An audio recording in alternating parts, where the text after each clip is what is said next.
নমস্কার, আপনারা নিশ্চয়ই সুস্থ আছেন, ভালো আছেন।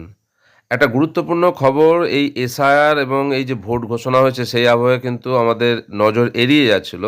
খুব গুরুত্বপূর্ণ খবর, এটা খেয়াল রাখতে হবে যে গত ১৬/৩/২০২৬ তারিখে টেট সংক্রান্ত যে মামলার সাথে রিলেটেড একটা গুরুত্বপূর্ণ মামলার হিয়ারিং ছিল।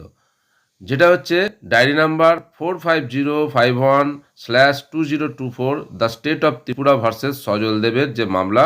দেখা যাচ্ছে যে ১৬/৩/২০২৬-এ honourable mister justice Dipankar Datta and honourable mister justice Satishchandra শর্মার যে ডিভিশন বেঞ্চ, সেখানে এর হিয়ারিং ছিল। কি হয়েছে এবং এই মামলার যে মূল প্রেক্ষাপটটা কি, একটু আবার দেখে নেওয়া যাক।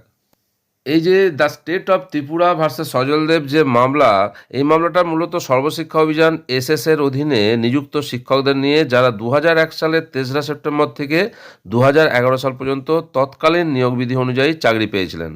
এই শিক্ষকরা প্রায় ১ দশকেরও বেশি সময় ধরে শিক্ষকতা করছেন।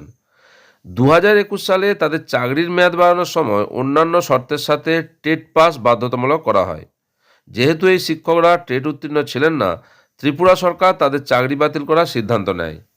প্রথমে ত্রিপুরা হাইকোর্টের সিঙ্গেল বেঞ্চ সরকারের পক্ষে রায় দিলেও হাইকোর্টের ডিভিশন বেঞ্চ শিক্ষকদের চাকরি বহাল রাখার নির্দেশ দেয়। হাইকোর্টের ডিভিশন বেঞ্চের এই রায়কে চ্যালেঞ্জ করে ত্রিপুরা সরকার সুপ্রিম কোর্টে আবেদন করে। সরকারের মূল দাবি, সকল শিক্ষকের জন্য টেট পাস বাধ্যতামূলক হওয়া উচিত। সুপ্রিম কোর্টে যখন এই কেসটি হিয়ারিংয়ের জন্য ওঠে, তখন মাননীয় বিচারপতি দীপঙ্কর দত্তের ডিভিশন বেঞ্চ রায় দেন, যে বলেন যে এখন যেহেতু এই টেট সংক্রান্ত অনেকগুলি রিভিউ পিটিশন এবং মডিফিকেশন অ্যাপ্লিকেশন জমা পড়ে আছে, এগুলির কোনো রায় বা সিদ্ধান্ত না হলে এই মামলার রায় দেওয়া যাবে না। এবং এই মামলার পরবর্তী যে হিয়ারিংয়ের জন্য একটা ডেট পড়েছিল ১৬/৩/২০২৬ তারিখে। সেই ১৬/৩/২০২৬ তারিখে আবার যে মাননীয় বিচারপতি দীপঙ্কর দত্ত এবং মাননীয় বিচারপতি সতীশচন্দ্র শর্মার ডিভিশন বেঞ্চ আবার একটা ডেট দিয়েছেন, যে ডেটটা পড়েছে ১৪/৪/২০২৬ তারিখে। এবং মনে করা হচ্ছে যে এই ১৪/৪/২০২৬ তারিখের আগেই হয়তো যে টেট সংক্রান্ত অনেকগুলি রাজ্যের শিক্ষক সংগঠনের যে রিভিউ পিটিশন এবং মডিফিকেশন অ্যাপ্লিকেশান জমা পড়েছে, তার হয়তো একটা শুনানি হবে। এবং শুনানিটা কিভাবে হবে? সাধারণত রিভিউ পিটিশনের যে শুনানিগুলো হয়, সেগুলো ক্লোজড কোর্টে হয়।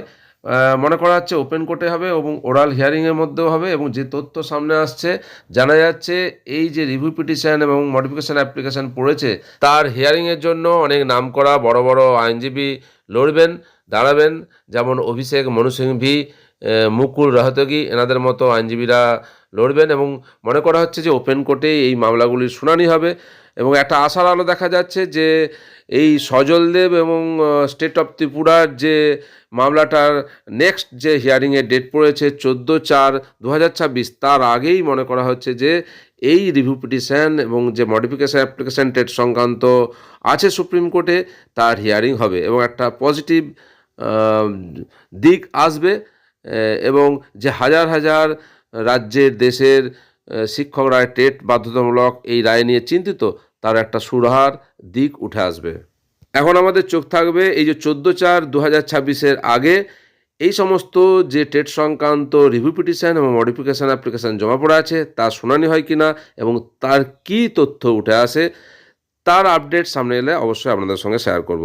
আপনারা সকলে সুস্থ থাকুন, ভালো থাকুন।